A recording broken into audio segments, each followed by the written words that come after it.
ഇപ്പോൾ വരുന്ന വാർത്ത ഗവർണറുടെ അധികാരങ്ങൾ വിശദീകരിക്കുന്ന സ്കൂൾ പാഠഭാഗങ്ങളുടെ കരട് തയ്യാറായി എന്നുള്ളതാണ്. ഗവർണർ പ്രവർത്തിക്കേണ്ടത് മന്ത്രിസഭയുടെ നിർദ്ദേശം അനുസരിച്ചാണ് എന്ന പാഠപുസ്തകത്തിൽ പറയുന്നുണ്ട്.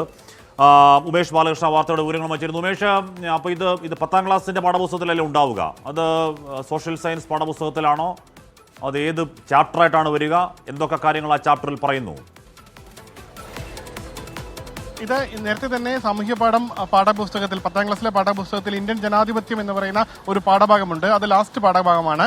ഈ ലാസ്റ്റ് പാഠഭാഗത്തിലെ 2 പേജുകളാണ് ഗവർണറുടെ അധികാരത്തെ സംബന്ധിച്ച് വിശദീകരിക്കുന്ന കാര്യങ്ങളുള്ളത്. ഗവർണറുടെ നിയമനം, ഗവർണറുടെ അധികാരം, ഗവർണറുടെ ചുമതലകൾ, ഗവർണറുടെ അധികാര പരിധി, ഒപ്പം സമീപകാലത്ത് ഗവർണർക്കെതിരെ ഉണ്ടായ വിധികൾ, ഇവയെല്ലാം കോട്ട് ചെയ്തുകൊണ്ടാണ് ഈ പാഠപുസ്തകത്തിലെ കണ്ടന്റ് തയ്യാറാക്കിയിരിക്കുന്നത്.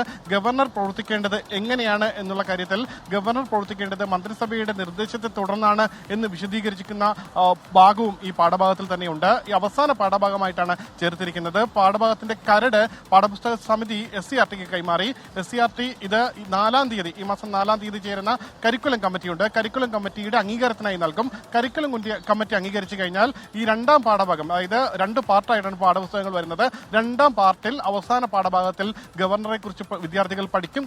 സംസ്ഥാനത്ത് ഒരു ഗവർണർ എങ്ങനെയാണ് പ്രവർത്തിക്കേണ്ടത്, ഗവർണറുടെ അധികാരം എന്തെല്ലാമാണ്, അതിന്റെ പരിധി എന്താണ്, ഒപ്പം ഗവർണറുടെ ചുമതലകൾ എന്താണ്, ഒപ്പം എങ്ങനെയാണ് ഗവർണർ പ്രവർത്തിക്കേണ്ടത്, അതിന് വിരുദ്ധമായി പ്രവർത്തിച്ചപ്പോൾ സുപ്രീം കോടതി, പരമോന്നത കോടതിയായ സുപ്രീം കോടതിയുടെ ഭാഗത്ത് നിന്ന് പ്രത്യേകിച്ച് തമിഴ്നാട് ഗവർണർക്കെതിരെ അടക്കമുണ്ടായ വിധികൾ ഈ പാഠഭാഗത്തിൽ കോട്ട് ചെയ്തിട്ടുണ്ട്.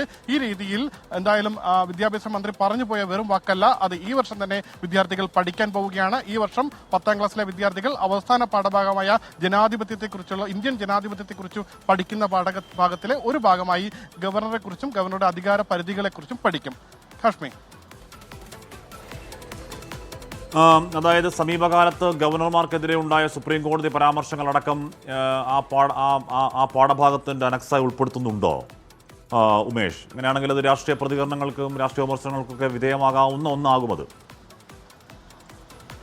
തീർച്ചയായും ഇത് കരടിലാണ് ഉൾപ്പെടുത്തിയിരിക്കുന്നത്. കരട് ഇനി കരിക്കുലം കമ്മിറ്റിയുടെ അംഗീകാരം നേടണം. കരിക്കുലം കമ്മിറ്റി 4ാം തീയതിയാണ് ചേരുന്നത്. എന്തായാലും കരടിൽ സമീപകാലത്ത് പ്രത്യേകിച്ച് കേരള, തമിഴ്നാട് ഗവർണർക്കെതിരെ അടക്കം സുപ്രീം കോടതിയിലുണ്ടായ പരാമർശങ്ങൾ, വിധികൾ എന്നിവ ഇതിൽ കോട്ട് ചെയ്തിട്ടുണ്ട്. അത് ഇപ്രകാരമാണ്. അതായത് ഗവർണർ അധികാര പരിധി വിട്ട് പ്രവർത്തിച്ചാൽ അതിനെ എങ്ങനെയാണ് അപ്പീൽ അധികാരി അല്ലെങ്കിൽ എങ്ങനെ സംസ്ഥാനങ്ങൾക്ക് നേരിടാം എന്നുള്ളതാണ് ആ ഭാഗത്ത് പറയുന്നത്. അതിന് ഉദാഹരണമായിട്ടാണ് സമീപകാലത്തുണ്ടായ സുപ്രീം കോടതി വിധികൾ കോട്ട് ചെയ്തിരിക്കുന്നത്. അത് കരിക്കുലം കമ്മിറ്റിയുടെ അംഗീകാരം കൂടി ലഭിച്ചു കഴിഞ്ഞാൽ പാഠപുസ്തകത്തിൽ എന്തായാലും അച്ചടിച്ചു വരും. അത് അവസാന പാഠപുസ്തകത്തിലെ 2 പേജുകളിലാണ് ഇത് വരുന്നത്. ആ പാഠപുസ്തകം കുട്ടികൾ പഠിക്കുകയും ചെയ്യും. സ്വാഭാവികമായി അത് രാഷ്ട്രീയ വിഭാഗത്തിലേക്ക് മാറുകയും ചെയ്യും. എന്തായാലും സർക്കാർ അത് വിദ്യാഭ്യാസ മന്ത്രി എന്തായാലും ഗവർണറുടെ അധികാരവും അധികാരപരിധിയും വിദ്യാർത്ഥികൾ പഠിക്കട്ടെ എന്നുള്ള തീരുമാനമെടുക്കുകയും അത് വേഗത്തിൽ നടപ്പാക്കുമെന്ന് ഉറപ്പ് നൽകുകയും ചെയ്തിരുന്നു. എന്തായാലും വിദ്യാർത്ഥികൾ പഠിക്കാൻ പോവുകയാണ്. സംസ്ഥാനത്ത് ഒരു ഗവർണറുടെ അധികാരം എന്താണ്, അധികാര പരിധി എന്താണ് എന്നുള്ള കാര്യങ്ങളെല്ലാം, ഒപ്പം ഈ രാഷ്ട്രീയ വിഷയങ്ങൾ, പ്രത്യേകിച്ച് ഗവർണറുടെ അധികാര പരിധി വിട്ട് പ്രവർത്തിച്ചത് എപ്പോഴും സർക്കാരുമായുള്ള ഒരു ശീതസമരത്തിന്റെ ഭാഗമായിട്ടല്ലാമായിരുന്നു. അത് സുപ്രീം കോടതിയുടെ ശ്രദ്ധയിൽപ്പെടുത്തിയപ്പോഴെല്ലാം സുപ്രീം കോടതി അതുമായി ബന്ധപ്പെട്ട് സംസ്ഥാന സർക്കാരുകൾക്ക്, തെരഞ്ഞെടുക്കപ്പെട്ട സംസ്ഥാന സർക്കാരുകൾക്ക് അനുകൂലമായ ചില വിധികൾ പുറപ്പെടുവിച്ചിരുന്നു. അത് കോട്ട് ചെയ്ത് ഇത്തരത്തിൽ അധികാര പരിധി വിട്ട് ഗവർണർ പ്രവർത്തിച്ചാൽ എന്ത് ചെയ്യും, എന്താണ് അതിന്റെ ഒരു സർക്കാർ ഗവർണർ ഏറ്റുമുട്ടൽ എന്തും ആയിക്കോട്ടെ, പക്ഷേ ജനാധിപത്യത്തിൻ്റെ മൂല്യങ്ങൾ, ഭരണഘടനാപരമായ മൂല്യങ്ങൾ, ഭരണഘടനാപരമായി ജനങ്ങൾക്കായി ജനം തിരഞ്ഞെടുക്കുന്ന ആ ജനാധിപത്യ സർക്കാരിനാണ് പരമാധികാരം, പൂർണ്ണമായ അധികാരം. അതിലപ്പുറമുള്ള അധികാരങ്ങളൊക്കെ കേവലം സാങ്കല്പിക അധികാരങ്ങളാണ്, കേവലം സാങ്കേതിക അധികാരങ്ങളാണ് എന്നൊക്കെ ജനാധിപത്യത്തെയും ഭരണഘടനയെയും കുറിച്ച് പഠിക്കേണ്ട കുട്ടികൾ പഠിച്ചിരിക്കുന്നത് അത്യാവശ്യമാണെന്നേ, അക്കാര്യത്തിൽ തർക്കമില്ല. അപ്പോൾ അതിനുകൂടി ഒരു നാന്ദിയാവുകയാണ് ആ സോഷ്യൽ സയൻസ് പാഠപുസ്തകം, അല്ലേ ഉമേഷ്?